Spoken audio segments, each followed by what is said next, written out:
আমি আমার সমস্ত বিদ্যা প্রয়োগ করতে থাকলাম, কিন্তু সবই বিফলে গেল। নিশি কখনো শূন্যে উঠছে, কখনো গাছে উঠছে, আর সাথে সেই পৈশাচিক হাসি। তুই আমার কিচ্ছু করতে পারবি না কালীপ্রসাদ। আমি তোর মেয়েকে মেরেই পূর্ণ করব আমার প্রতিশোধ। ও কি ক্ষতি করেছে তোমার? কেন ওকে এইভাবে কষ্ট দিচ্ছ?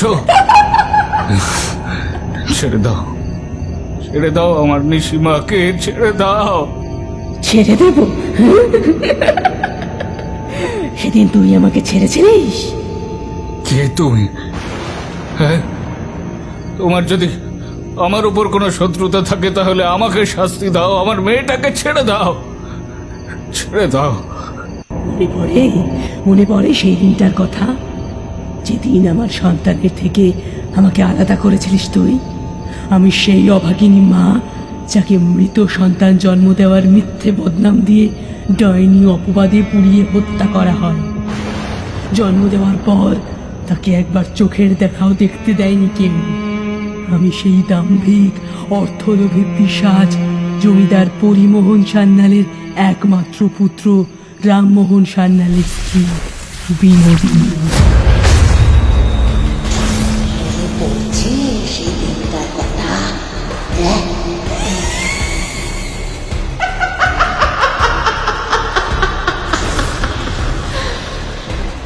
কি বলেছিলাম? কি বলেছিলাম?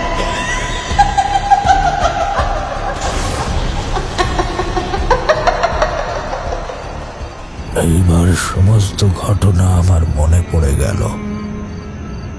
চোখের সামনে সমস্ত ঘটনা জলের মতো পরিষ্কার দেখতে পেলাম। জয় তারুণী তারিষি তারকাণং সুতারিণে ঠাকুরমশাই, এমন ভাবে ওই পিশাচিনীকে জব্দ করবেন যেন আমার বাড়ির ত্রিসীমানায় না ঢুকতে পারে। ওই ডাইনি বেঁচে থাকতেও শান্তি দেয়নি, এখন মরে গিয়েও জ্বালাচ্ছে।